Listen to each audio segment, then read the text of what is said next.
King Edward, Part 6, Chapter 6, Training. The day Edward was to leave, the Archmagister summoned him, presented him with a mithril staff, and bade him farewell.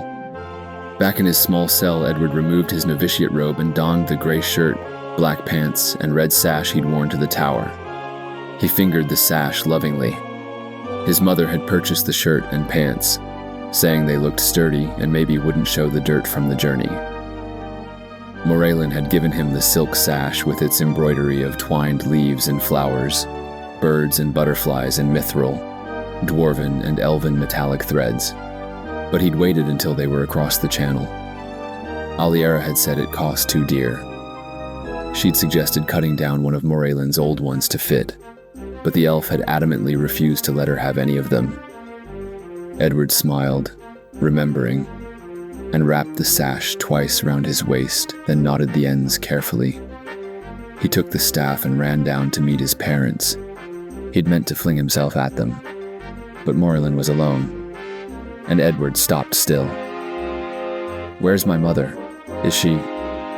"She wanted to stay and choose a horse for you. Didn't trust it to beach." "A horse? For me? Really? Of course, you can't walk all the way to Morrowind." "I thought I'd have to ride behind. Someone. Look, the Archmagister gave me my staff. Isn't it beautiful?" The elf took it and hefted it, trying a few swings and feints. "Good balance and weight for thee, I think. Light for me. Show me how you use it. Suppose I attack you." He used his bare hands, and Edward fell into a defensive position, blocked him, then thrust the staff toward Morelin's ribs. He danced easily aside, but praised the boy. "A mage should have a dagger too. I thought you might like to have Tooth here." Edward's eye popped. Tooth had an ebony blade and a hilt made from a real dragon's tooth. The elf slid it from its sheath and handed it to Edward, who took it carefully. The blade had a wicked point, and the edge was sharp enough to shave with. Mats borrowed it sometimes. He'd carved the hilt too. "Are you sure Mats doesn't mind?" "Quite sure." Morelin unbuckled his belt and slid the sheath off it. There was a new belt for Edward of snakeskin, soft and pliable, and a buckle with the black rose of Morrowind on it, just like Morelin's. "It's from the companions." He knelt to fit the belt and dagger and the sash over it properly, and Edward threw his arms about his neck. "It's wonderful. I do thank thee and them too. And oh, I've missed all of thee so much." "We missed you too, son. Let's go or we'll miss our tide." "I wouldn't want to worry Mother," he said, trying to sound casual about having a mother that would worry about him. "No fear. I told her not to look for us until tomorrow night, just in case. But we'll surprise her." Good thinking. They made good speed and reached the inlet before the tide was full. "Shall I show you how to use Tooth, or would you rather rest?" "Tooth! I can rest in the boat while you work." Morelin shielded himself and Edward too, saying that Tooth's bite was no joke. "I could have shielded myself," Edward said proudly. "I'm good at that, but my heels go all wrong." "It'll come. Give it time." Evidently, Tooth wanted time too. Try as he might, he couldn't get near the elf with the blade, even though Morelin kept his feet planted and simply swerved his body, ducking and weaving, and laughing. Frustrated, Edward sheathed Tooth and picked up the staff and whacked at him, swinging it with both hands. It wasn't doing any harm, but it made satisfying sounds as it thwacked against the spell shield. Morelin let him hit, but stopped the staff easily when the spell had been used up. Edward threw it on the ground and turned away. The elf reached for him in consolation. Edward snatched Tooth from the sheath and thrust it straight at the elf's heart. The blade was knocked spinning from his hand. Edward had braced to stop the thrust and hold it, and he felt the shock even through his shield. Then Morelin was kneeling before him, nursing his left hand across his right knee, his face gray with shock and disbelief. Blood was gushing from his wrist like a fountain. "Give me thy sash." I didn't..." Edward's teeth were rattling in his head. He felt sick and dizzy, Bile washed up in his mouth. Didn't mean... So much blood. Boy, don't faint now. I need thy aid. The sash. Now, Edward, pack it into the wound. Gods, what a mess. The hand was half severed at the wrist. Edward sat down abruptly, shaking all over, but his hands packed the sash into the open wound. Then he wrapped the rest round the hand and wrist. Take my sash and make a sling. Morlin eased the injured limb into the sling and then released his other hand. He took the water bottle from his belt and drank it down. I need more water. Where's thy staff? There's a well 2 miles back. Where's Tooth? Go find it and don't cut yourself on it. I don't want it. Not many blades have bathed in Moraelin's blood. 'Twill bring you luck. Do as I say. The tide's in. I and first hold could be on Joan for all the good it does us. I can't row one-handed. I could. No, you cannot. You haven't the strength. The current's swift here. I prefer to die on land. Edward, we cannot stay here. The blood smell will draw beasts. If I faint, get well away and climb a tree, and pray. He climbed to his feet and leaned on the staff, breathing hard. Stay close, but don't grab at me no matter what happens. He took a small step, then another. I'm sorry. Doubtless. You picked a poor time and place to turn assassin. A good assassin always has an escape planned. Yes, sir. Edward sniffed back his tears. Sir, I cannot heal you, but I can restore some vigor. Can you? 'Twould be of great help. The spell Edward cast shook the elf. He gasped, but stood straighter and firmer after the shock wore off. I can do it again, Edward offered eagerly. Nay, you have plenty of power but want finesse, but 'tis much better now. Morlin was walking better. He sounded better too. Edward tried to blot the picture of the injury out of his mind. They moved slowly, Morlin leaning against a tree from time to time to rest. Nothing molested them. After an interminable time of silent traveling, they reached the old well. Moraelin drained the first bottle, and Edward refilled it, drank himself, then filled it yet again. We'll spend the night in there. There was a large ramshackle building, apparently deserted. The elf kicked the locked door open. Inside it was pitch dark. Light? Edward offered. Nay, I can see. Save your power and stay by me. There was a skittering noise. Rats. Edward shielded them both without thinking, pulled Tooth out, and placed his back to the elf's. A rat leaped and drove itself onto the blade. Moraelin swung the staff and laid out 2 more. Others scurried off. Well done, lad. They found a small windowless room and shut the door behind them. There seemed to be some wood about. Probably it had been some sort of storage room off the kitchen. Moraelin sat down against the wall. So, you can use a knife. Was all that pretense? To put me off my guard?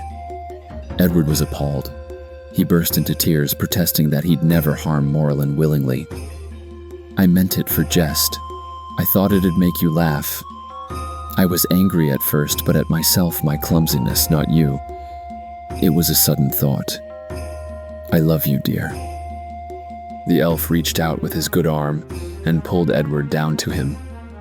That's worth a hand, then. Any day.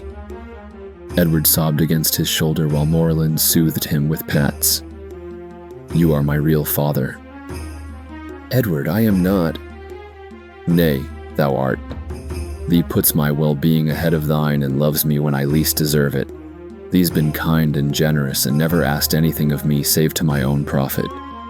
Thee'd give thy very life for mine. That's what real fathers do. And I've given thee naught but pain. He who sired me despises me and my mother because we are unlike him. We are not like you either, and yet you love us well. I will do better by you, dear father. I gave thee cause enough for offense. I took thy mother from thee. You risked losing her because you would not part me from my father. You did not know me, and my father was your bitter enemy.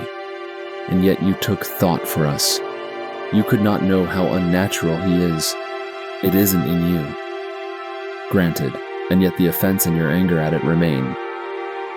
I love you, Edward protested, but he heard an angry edge in his voice. And hate me. Moreland's voice was so calm and quiet that they might have been discussing the weather. I can't do both, can I? Can you? I didn't mean to hurt you. I believe you. Am I evil? I was sorry. I'd give anything if it hadn't happened, but I took some measure of satisfaction in it. Edward's throat was choked with sobs. He couldn't speak, but nodded into Moreland's shoulder. The elf's hand stroked him gently. Did Eirik tell you of the Daedra? The demons? Number, is it a demon makes me do such things? I am evil then. No, you are not. But the Daedra feed on actions such as that.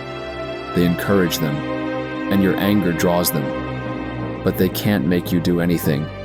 And or it's not inside you, but it is connected to you. I don't want it. I want it to go away. How can I make it go away? Why don't you want it? You draw power from it. That's what let you shield us both with the rats attacked. Mana. That doesn't come from demons. No, but the ability to use it can. Look, some of your deeds feed the Daedra, but you draw power from it at the same time. Then the power's yours to use as you choose. Do you have a Daedra? I do, and it's a big one too, but I think everyone has one or more. Some are stronger than others, that's all. But don't go around asking after them. It's not polite. I want mine to go away, Edward wailed. So you say. But pretending it isn't there will not accomplish that. Having a Daedra is a bit like riding a horse. You must keep control. The Daedra do not care for you. It would as lief feed off your pain or injury or death as any other, and find a new host. They do not think or plan as we can, and I do not think they experience time as we do. So acts that feed the Daedra take place in the moment, and while you are caught up in them, past and future cease to exist for you too. It is an intensely pleasurable experience, but it can also be very dangerous and very addictive, so that you begin to think only of feeding your Daedra. You cease to think of the gods and those you love and even yourself. When you have walked too far along that path, you lose the will to choose another. How terrible. What must I do then? It is terrible. The worst that can befall a person. Remember this night. How you felt. Learn to recognize the Daedra's hunger for what it is, and think about what you do. You are young and this is heavy for you, but you are at risk. Ah! The elf's body stiffened and he caught his breath. Edward guessed that the wound was paining him. Moreland said that he must sleep a bit, and could Edward keep watch and wake him in an hour's time. Then he could set a lock on the door, and they could both rest. Aye, sir, and I might do somewhat more. I cannot set a lock, but the door would not latch, nor would it stay open, but would swing nearly shut. Edward felt about near the wall behind it, and found a wedge. He shut the door and drove the wedge home with a chunk of wood. I thought so. 'Tis awkward to pass such a door with both arms full of wood. We have such at-ho in Gerald's palace. Now anything trying to come in will rouse you. You can use your power to cast heal instead of lock. Why, well thought of, indeed. He freed his blade and laid it on the floor beside him. We may as well both sleep then. They slept fitfully. There were often scrabblings at the door and in the walls, but nothing entered their small closet. Moreland cast heal several times during the night. By morning he pronounced himself as fit as a one-handed man can be. He unwrapped the sash bandage and inspected the wound. The bleeding was stopped. The hand was still warm to the touch. It no longer hurt him, nor was it swollen or discolored. But the wound was still open and the hand useless. Nerves and muscles had been severed, and some of the small bones broken. Such repair was beyond his skill. Edward, feeling the Daedra feed on the sight, turned quickly away. Morlin grinned. You may as well let it feed. It's a harmless sort of feeding. The damage is done. I mean to starve it, Edward said firmly. You can try to do that, or you can learn to control it instead, and still walk with the gods. I think we'd best go back to the tower. Aye, they'll be able to heal you there, will they not? I know not. At the least, they'll be able to attach it more firmly than it is at present. Do not look so downcast. The skill to mend it is somewhere, if not in the tower. Sayas is good with battle injuries, and there are temples which know more of the healing arts than the tower mages. Besides, it's only my left hand. He held up the wadded sash, stiff with his dried blood. The color's more practical than thy mother thought. Let's see if we can wash it out a bit. Never have I come so ill-equipped on a journey. I might have been strolling down the main street in Ebonheart. Thy mother will kill me. Right after she kills me, Edward sighed. At least returning to the tower will delay that. They came out into the bright courtyard. The morning sun was already high in the western sky. Not so. Edward, the companions are coming now. I hear them.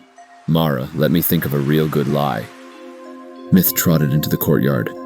Here they are, he called back to the others. By Torgo, you are injured. Let me see that. We thought to row across to meet you. We saw the blood on the shore and tracked you here. What attacked you? A demon. A demon? What? In the open like that in daylight? Gods, what was it carrying an ebony dye katana? Myth whistled as he inspected the injury. Aliera and the others ran up. She hugged Edward. Are you all right, darling? I was worried, then paled as she saw her husband's hand. You must be slowing down. How'd you let a demon do that to you? Myth demanded. It was the boy. He grabbed at my arm in fright, and my shield spell failed. It wasn't his fault. It was an accident. Allie, don't look at it. Edward, why don't you take thy mother to see the rat you killed? I want to watch Sayas. Edward objected, then remembered that it would feed his Daedra. But he might learn something about healing if he watched, which would be a good thing. This was going to be more complicated than he'd thought. Oh, Edward, Aliera said, you must keep clear in a fight. He killed a rat in the old inn there, after. Did right well. Kept his head, put his back to mine, shielded us both. Anyone's apt to panic in his first fight, especially if he isn't expecting it. Sass came up last, as usual, elbowed the others aside and inspected the injury, hissing. I can fix this. It's clean. He looked it over carefully, bending the hand back to open the wound. Then he brought the hand forward, so that the edges of the tissue met. He was very particular about getting it aligned just so. Then he had Mats hold it in place while he cast spells over it. All outer traces of the injury vanished, leaving not even a scar. Morlin swung it with satisfaction, twitching his fingers. Thanks, Sayas. It's stiff, but... Tomorrow I finish. My poor baby, Aliera fussed over Edward. You must have been so frightened. And you spent the whole night in that awful house? I'm not a baby. I wasn't afraid. My father was there.